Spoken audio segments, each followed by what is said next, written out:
স্মৃতি cartoon house.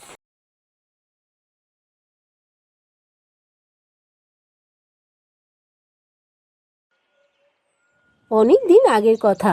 Ratan নামে এক কাঠুরিয়া একটা ছোট গ্রামে বাস করত। প্রতিদিন সকালে রতন জঙ্গলে যেত কাঠ কাটতে। প্রতিদিনের মতোই জঙ্গলে কাঠ কাটতে গিয়ে একদিন হঠাৎ রতন একটা ঘোড়া দেখতে পেল। এ কি অদ্ভুত ব্যাপার রে বাবা! এখানে ঘোড়াটা এলো কোথা থেকে? এই জঙ্গলে একটা ঘোড়া একা একা কেন ঘুরে বেড়াচ্ছে? কাউকে তো আশেপাশে দেখতে পাচ্ছি না। বলে ঘোড়ার মালিক কি ঘোড়াকে এখানে ফেলে রেখে চলে গেল?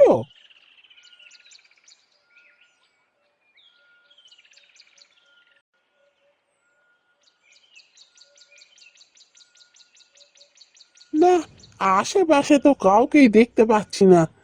মনে হচ্ছে এই ঘোড়াটাকে কেউ এখানে ফেলে রেখে দিয়ে চলে গেছে। যাই, ঘোড়াটাকে সাথে নিয়ে যাই। ঘোড়াটাকে দেখে বড্ড কষ্ট হচ্ছে। এই জঙ্গলে একা একা ঘোড়াটা যেভাবে দাঁড়িয়ে আছে, আমার মনে হচ্ছে ঘোড়াটা খুব ভয় পেয়েছে। ওকে নিয়ে বরং আমি বাড়ি যাই।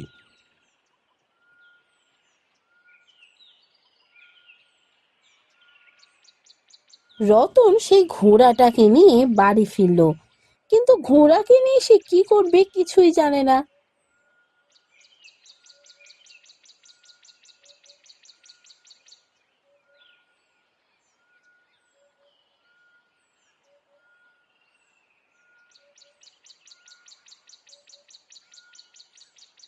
হ্যাঁ গো, এই ঘোড়াটাকে তুমি কি করতে বাড়ি নিয়ে এলে বলো দেখি।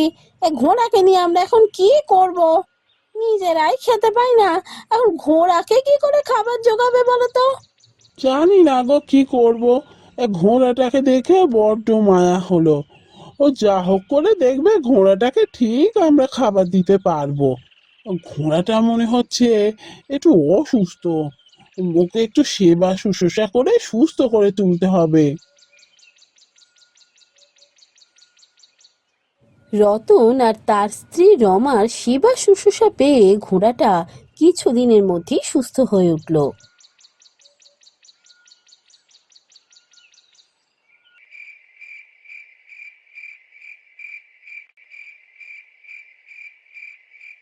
হ্যাঁ গো, বলি ঘরে তো চাল ডাল কিছুই নেই, এবারে কি করবে গো?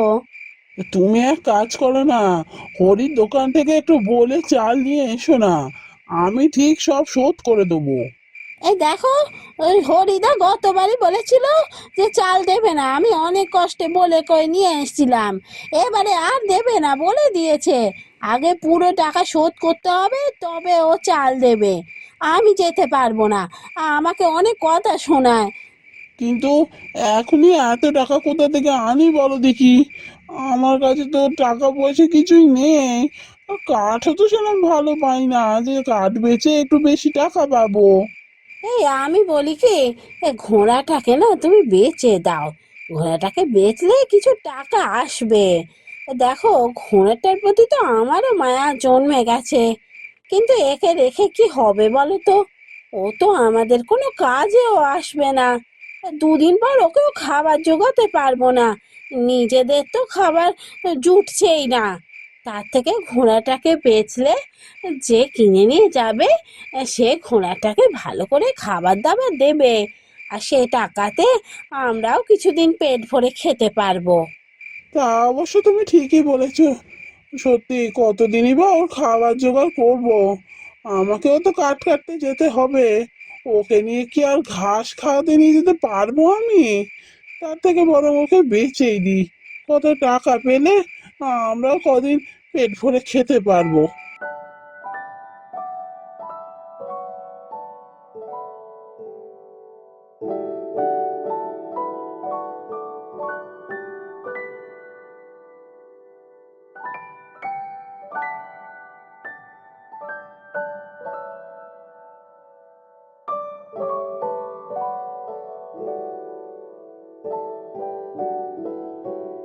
বাহ, ঘোড়াটা কি সুন্দর গো! এই ঘোড়াটা তুমি আজকে নতুন কিনে আনলে? হ্যাঁ, কিনে তো আনলাম, কিন্তু মনে হচ্ছে ঠকে গেছি। এই ঘোড়াটা না কিনলেই ভালো করতাম। কেন গো, এমন বলছো কেন? কি সুন্দর ঘোড়াটা, পুরো সাদা। আমার তো ভীষণ ভালো লেগেছে ঘোড়াটাকে। দূর দূর দূর, ওইসব রূপ দেখে কি হবে বলো দেখি? আমি হচ্ছি ব্যবসায়ী, আমাকে দেখতে হবে কিসে আমার লাভ হচ্ছে। এই ঘোড়াটা মনে হচ্ছে ও মাল টানতে পারবে না, শুধু শুধুই কিনলাম। হয় অসুস্থ নয় বুড়ো ঘোড়া। তাহলে তুমি কি একে আবার বেচে দেবে নাকি? তা দেবো বই কি, যদি দেখে ঠিকঠাক কাজ করতে পারছে না। আমি কি শুধু শুধু ঘোড়াকে বসিয়ে রাখার জন্য কিনে এনেছি নাকি? ওসব আমার দ্বারা হবে না। আমি ব্যবসায়ী মানুষ, যেখানে লাভ সেখানেই আমি খরচা করব।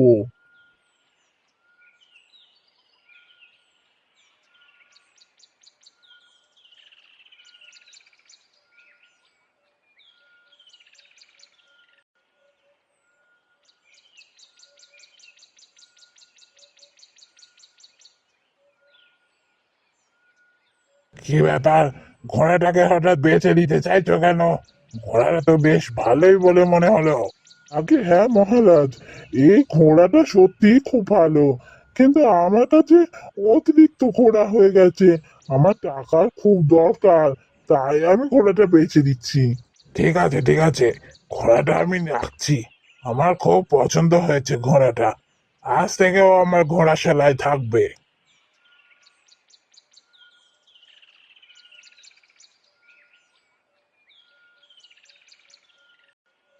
কিরে, এই রতন, এ দেখ, এই ঘোড়াটাকে নিয়ে এসেছি। আরে, এই ঘোড়াটা তুমি কোথা থেকে পেলে? কোথা থেকে আর পাবো? একটা লোক এসে ঘোড়াটা মহারাজের কাছে বেচে দিয়ে গেছে। আজ থেকে মহারাজের ঘোড়াশালাতেই থাকবে, বুঝলি? আমি তো ভাবতেই পারছি না, আমি যা দেখছি তাকে ঠিক দেখছি। এই ঘোড়াটাকে বেচে দিয়েই তো আমি কষ্টে কাঠ কাটা ছেড়ে দিয়ে এই ঘোড়ার দেখাশোনা করা শুরু করেছি। শেষ পর্যন্ত আবার যে একে ফিরে পাবো আমি তো ভাবতেই পারিনি। আমিও দেখাশোনা করব। সত্যি, আমার যে কি আনন্দ হচ্ছে। পর থেকে রতন ঘোড়াটার খুব ভালো করে দেখাশোনা করা শুরু করলো।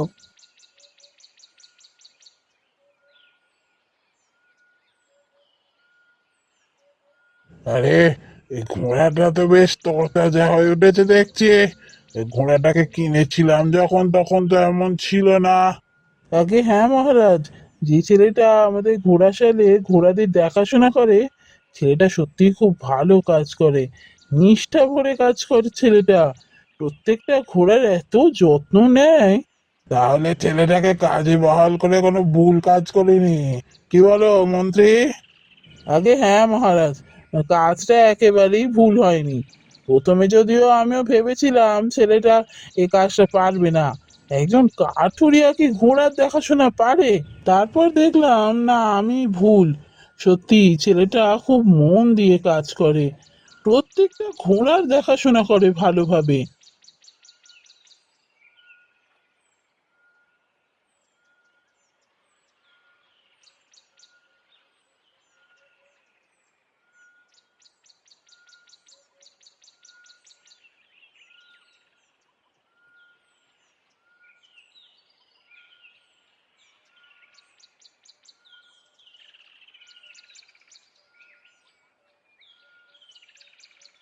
কি রে, কোথায় ছিলি তুই? কখন থেকে তোকে ডাকছি। হ্যাঁ রাজকুমারী, আমি তো অনেকক্ষণই এসেছি। কিন্তু কি করব, মহারাজ আমায় একটু ডেকে পাঠিয়েছিলেন, তাই তো মহারাজের কাছে গিয়েছিলাম। ও তাই বল, আমি ভাবলাম বোধহয় তুই ভুলেই গেছিস, তোকে আজ তাড়াতাড়ি আসতে বলেছি যে। না না, আমি কি ভুলতে পারি? কালকেই তো আপনি বললেন। আচ্ছা, আপনি ঘোড়ায় চড়ে ভ্রমণে যাবেন তো? হ্যাঁ, ঘোড়ায় চড়েই যাব। তাহলে রাজকুমারী, আপনার ঘোড়াটা রাজবাড়ির বাইরে নিয়ে আসার জন্য বলি। না, আমি নিজেই যাব ঘোড়াশালে। সে কি, আপনি যাবেন ঘোড়াশালে? কেন রাজকুমারী? আসলে আমি অনেকদিন ধরেই ভাবছি ঘোড়াশালে যাব। শুনেছি ঘোড়াশালে যে আমাদের ঘোড়ার সব দেখাশোনা করে, সে নাকি ঘোড়াদের ভীষণ ভালোবাসে। তাই ভেবেছি একবার তাকে দেখতে যাব। হ্যাঁ রাজকুমারী, আমিও শুনেছি। তবে যে এখন আমাদের ঘোড়ার দেখাশোনা করে সে শুনেছি আগে নাকি কাঠ কাটতো, তারপর এখানে মহারাজের কাছে এসে ঘোড়ার দেখাশোনা করার কাজ নিয়েছে। হ্যাঁ, আমিও তো তাই শুনেছি। চ, আজকে গিয়ে দেখা করেই নি।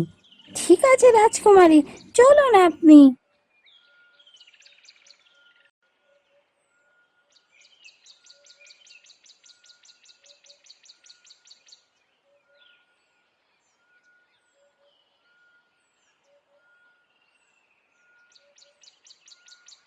এ কি, আমি কি দেখছি? রাজকুমারী স্বয়ং এখানে এসেছেন। বলুন রাজকুমারী, আপনি এখানে এসেছেন, কি দরকার? আরে সে কি, তুমি ভয় পাচ্ছ কেন? আমি তো তোমার সাথে দেখা করতেই এখানে এসেছি। আমার সাথে? রাজকুমারী আমার সাথে দেখা করতে এসেছেন? আমাকে তো ডেকে পাঠাতে পারতেন, আমি চলে যেতাম আপনার কাছে। না না, আমি তো তোমার কাজ দেখতে চেয়েছিলাম, তাই তো এখানে এসেছি। আগে রাজকুমারী, আসলে এই ঘোড়াগুলোকে না আমার যেন নিজের পরিবার বলে মনে হয়। তাই এদেরকে আমি আর পশু ভেবে থাকতে পারি না, মানুষের মতোই ওদের যত্ন আত্তি করি আমি। রাজকুমারী ভ্রমণে যাবেন, রাজকুমারীর ঘোড়াটা এখানে নিয়ে এসো। আমি এক্ষুনি নিয়ে আসছি রাজকুমারী, আপনার ঘোড়া নিয়ে আমি আসছি এক্ষুনি।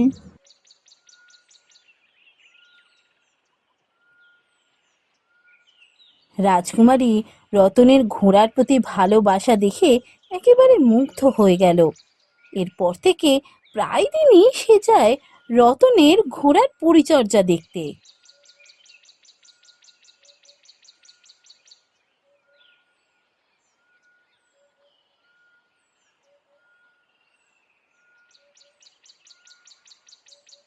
কি হলো রাজকুমারী, হঠাৎ আমাকে আজকে ডেকে পাঠালেন? কাল তো বলেছিলেন আজ আসতে হবে না। হ্যাঁ বলেছিলাম, কিন্তু আজকে হঠাৎ একটা প্রশ্ন আমার মাথায় ঘুরপাক খাচ্ছে, তাই তোকে ডেকে পাঠালাম। প্রশ্ন? কি প্রশ্ন রাজকুমারী? দেখ, আমি তো রতনকে অনেক দিন ধরে লক্ষ্য করছি। আমি দেখেছি রতন একটা বিশেষ ঘোড়াকে একটু বেশি যেন ভালোবাসে। এর কারণটা কি তুই জানিস?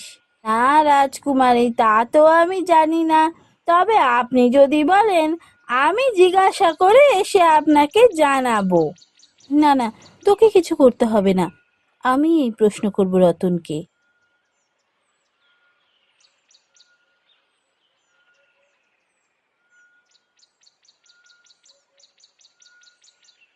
রাজকুমারী, আপনি এখানে? আসুন আসুন, আপনি কি ভ্রমণে বেরোবেন? আপনার ঘোড়া নিয়ে আসি। না রতন, আমার ঘোড়ার প্রয়োজন নেই, আমি ভ্রমণে যাব না।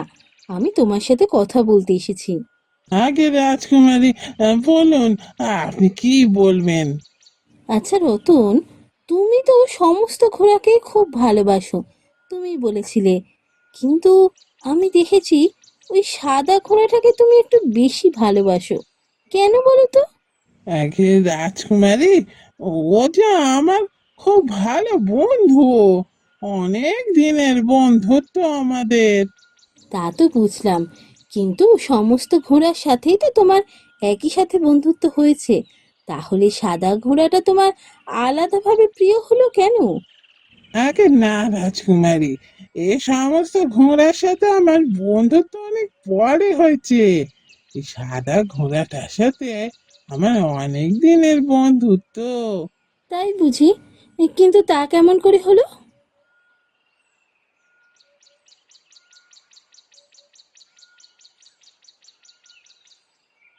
সত্যি রতন, তুমি খুব ভালো মনের মানুষ।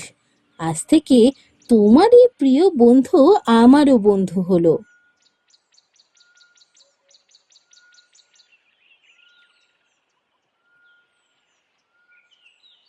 দেখি, এইসব কি হচ্ছে? আমি তো কিছুই বুঝতে পারছি না। ওরে বাবা রে, এসব কি হচ্ছে? ওরে বাবা, এ আমি তো কিছু বুঝতে পারছি না রাজকুমারী, এসব কি হলো? এ কি, কে আপনি? এ তো ঘোড়া ছিলেন, মানুষ হয়ে গেলেন কি করে? না না, তোমরা কেউ ভয় পেও না, আমি সত্যি একজন মানুষ, ঘোড়া নই। আপনি কি বলছেন কিছুই তো বুঝতে পারছি না। এই ঘোড়া থেকে মানুষ হয়ে গেলেন কি করে? এখানে তো ঘোড়া ছিল, আর আপনি বলছেন আপনি ঘোড়া নয়, মানুষ। হ্যাঁ, আমি ঘোড়া ছিলাম, আমি মানুষ হয়েছি। আসলে তোমরা আমার সমস্ত কথা শুনলে বুঝতে পারবে আমি কি করে ঘোড়া থেকে মানুষ হলাম, আর ঘোড়াই বা হয়েছিলাম কেন। হ্যাঁ হ্যাঁ, বলুন, আমরা জানতে চাই। আমি হেমন্তপুর রাজ্যের রাজকুমার চন্দ্রপ্রতাপ। হেমন্তপুর রাজ্যে যে জঙ্গল আছে সেই জঙ্গলে পশু পাখি মারা নিষেধ, কিন্তু একদিন জঙ্গলে ভ্রমণে গিয়ে দস্যু বলে ভুল করে আমি এক কাঠবিড়ালিকে মেরে ফেলি। দস্যু ভেবে কাঠবিড়ালিকে? হ্যাঁ, মানে কাঠবিড়ালির লেজের সাথে দস্যুর গোঁফকে গুলিয়ে ফেলেছিলাম আর কি। ওরে বাবা, আপনি দস্যুর গোঁফের সাথে কাঠবিড়ালির লেজকে গুলিয়ে ফেললেন কি করে? আসলে কিছুদিন ধরে রাজ্যে দস্যুর উপদ্রব বেড়েছিল, আর সেদিন হঠাৎ ভ্রমণে গিয়ে কাঠবিড়ালির লেজ দেখে আমি ভাবলাম বোধহয় সেই দস্যুই আমাকে গোপনে অনুসরণ করছে, তাই আর কিছু না ভেবে আমি তীর চালিয়ে দিই। আচ্ছা আচ্ছা, ঠিক আছে, তারপরে বলুন।